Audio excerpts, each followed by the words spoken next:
Hello મિત્રો, કેમ છો બધા?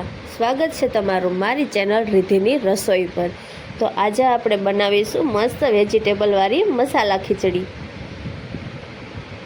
જેના માટે આપણે 2 થી 2.5 કપ જેટલા ચોખા લેશું અને દાળ લેશું, જેમાં મગની દાળ અને મગની ફોતરાવાળી દાળ લેશું, અને એક મોટું બટેટું લેશું સુધારેલું, અને તુવેરની દાળ લેશું. આમાં એ જ દાળ એડ કરવાની જે જલ્દીથી બફાઈ જાય.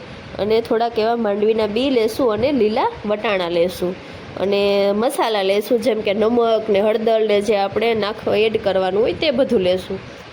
અને ત્યારબાદ જે દાળ હતી તેને ચોખા એને મિક્સ કરી લેશું અને તેને ધોઈ નાખશું. આ મુજબ તેને એડ કરી દેવાનું અને મિક્સ કરી લેવાનું ચોખા રે, અને તેમાં પાણી નાખીને ધોઈ નાખવાનું. 2 થી 3 પાણીએ ધોવાનું, એટલે તે મસ્ત જે એમાંથી ગંદુ પાણી નીકળતું હોય દાળમાંથી ચોખામાંથી તે નીકળી જાય અને એકદમ મસ્ત ધોવાઈ જાય. આ મુજબ તેને ધોઈ લેવાનું. અને મસ્ત દાળ અને ચોખા ધોવાઈ ગયા છે. હવે તેમાં આપણે પાણી એડ કરીને 5 થી 10 મિનિટ સુધી પલાળવા રાખી દઈશું. મિત્રો, આમાં મેં થોડાક એવા વેજીટેબલ એડ કર્યા છે. શિયાળાની મોસમ હોય તો આપણે તેમાં ગાજર ને કોબી ને એવું બધું પણ એડ કરી શકીએ. ત્યારબાદ ગેસ ચાલુ કરીને તેમાં કુકર રાખીને પાણી ગરમ કરવાનું છે. મીન્સ કે 2.5 કપ જેટલા આપણે ચોખા લીધા છે તો 3 થી 3.5 ગ્લાસ જેટલું પાણી લેવાનું અને તેને હાઈ ફ્લેમમાં ગરમ કરવાનું. જો તમને મારી ચેનલ પર રસોઈના વિડીયો પસંદ આવતા હોય તો મારી ચેનલને લાઇક, શેર અને સબસ્ક્રાઈબ કરવાનું ભૂલતા નહીં. પાણી ગરમ થઈ ગયું છે. હવે આપણે તેમાં સ્વાદ અનુસાર નમક એડ કરી દઈશું.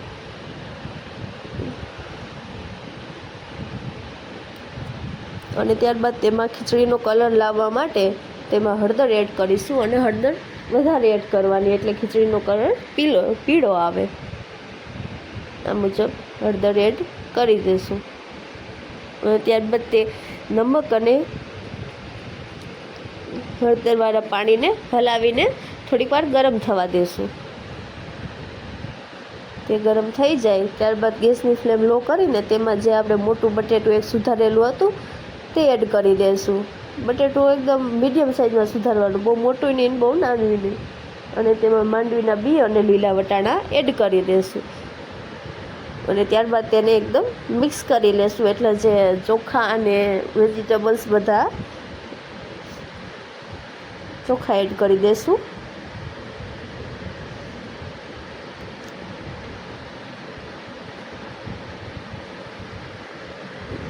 એકદમ ધોઈને એડ કરવાના, એટલે તેમાં જે કચરો અને ગંદકી હોય તે નીકળી જાય. અને ત્યારબાદ એકદમ કુકરને મિક્સ કરી લેશું, એટલે કે જે ચોખા અને વેજીટેબલ્સ હોય તે બધાય મિક્સ થઈ જાય. આ મુજબ તેને 2 થી 3 વાર મિક્સ કરીને કુકરને બંધ કરી દેશું. અને લો ફ્લેમ ઉપર ખીચડી રાંધવાની, એટલે તે મસ્ત રંધાઈ જાય. 3 થી 4 વિસલમાં આપણી ખીચડી તૈયાર થઈ જશે. ખીચડી તૈયાર થાય છે ત્યાં સુધીમાં આપણે તેના મસાલો મીન્સ કે તડકા લગાવવા માટેનો મસાલો તૈયાર કરી લઈશું. જેમાં એક મોટું ટમેટું લેશું, જેને ઝીણી સાઇઝમાં સુધારી લેશું. આ મુજબ તેને સુધારી લેશું. અને 2 એવી ડુંગળી લેશું, તેને પણ એ મુજબ નાની સાઇઝમાં સુધારી લેશું. અને ત્યારબાદ લસણ, આદું અને મરચાં, આદુનો નાનો ટુકડો લેવાનો, અને 1 થી 2 મરચાં લેવાના, અને થોડુંક એવું લસણ લેવાનું, અને તેને ખાયણીને દસ્તા વડે ક્રશ કરી લેવાનું. જો તમે મિક્સરમાં તેની પેસ્ટ બનાવવા માંગતા હોય તો તમે મિક્સરમાં પણ પેસ્ટ તૈયાર કરી શકો છો. આ મુજબ તેને પીસી લેવાનું. ટમેટાં, ડુંગળી અને મરચાંની પેસ્ટ તૈયાર થઈ ગઈ છે. અને જોશો મિત્રો, ખીચડી પણ મસ્ત એકદમ પાકી ગઈ છે. ખીચડી પાકી જાય એટલે તેમાં વટાણા અને બટેટાને ચેક કરી લેવાનું કે તે પણ પાકી ગયા છે કે નહીં. અને ત્યારબાદ આપણે ખીચડીમાં તડકો લગાવવા માટે એક મોટું એવું પાત્ર લેશું, એટલે કે કઢાઈ લેશું, અને ગેસ ઓન કરીને તેને ગેસ ઉપર રાખીશું. અને તડકા લગાવવા માટે આપણે ઘી લેશું 1 ચમચી. જો તમારે ઘી લેવું હોય તો તમે ઘી લઈ શકો છો, એવું કંઈ ફરજિયાત નથી, પણ ઘીથી ખીચડીનો સ્વાદ થોડો મસ્ત આવે છે. અને 2 થી 2.5 ચમચી તેલ એડ કરીશું. ના, ઘીની સાથે સાથે તેલ પણ એડ કરવાનું.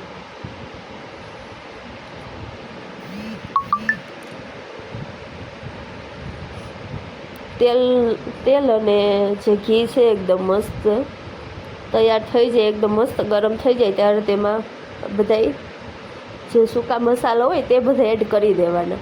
તમે આમાં બધી સૂકા મસાલા નાખી શકો છો.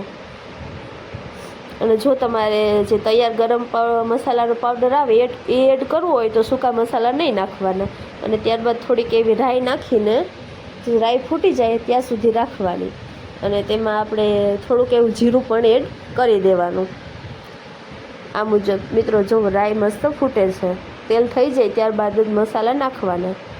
અને ત્યારબાદ તેમાં જે લીમડો હતો, મીઠો લીમડો, તે એડ કરી દેવાનો. અને ડુંગળી અને આદુ લસણ મરચાંની પેસ્ટ એડ કરી દેવાની. અને ત્યારબાદ તેને પાકવા દેવાનું, એકદમ લો ફ્લેમ પર પાકવા દેવાનું.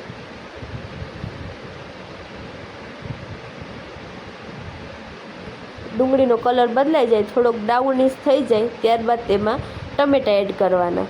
એટલે થોડીક વાર એવું પાકવા દેવાનું. જો તમને એવું લાગતું હોય કે લો ફ્લેમ ઉપર નથી પાકતા ડુંગળીને, તો થોડીક એવી મીડિયમ કરી લેવાની ફ્લેમ, એકદમ હાઈ નહીં કરવાની, બાકી જે મસાલા હતા બધા એ બળી જશે. આ મુજબ તેને હલાવતું રહેવાનું. જોશો કે જે ડુંગળીનો કલર થોડોક એવો બદલાઈ ગયો છે, તો તેમાં આપણે ટમેટાં એડ કરી દેવાના. બધી બકાલું છે ને થોડુંક નાની સાઈઝમાં સુધારવાનું છે, શાકભાજી છે ને એ બધી, એટલે તે મસ્ત રીતે જલ્દીથી પાકી જાય. અને તેમાં થોડુંક એવું મીઠું એડ કરી દેવાનું, જેથી ટમેટાં અને ડુંગળીમાં તેનો સ્વાદ આવી જાય.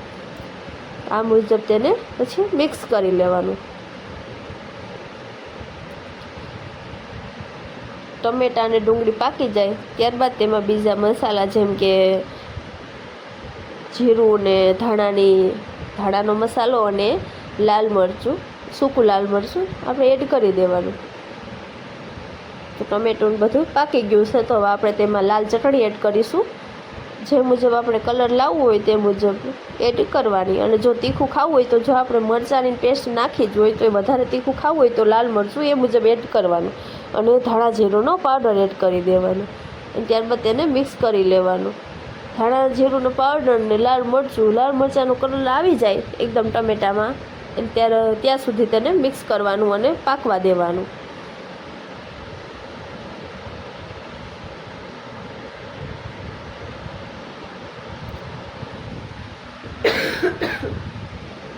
આ મુજબ તેને મિક્સ કરતું રહેવાનું.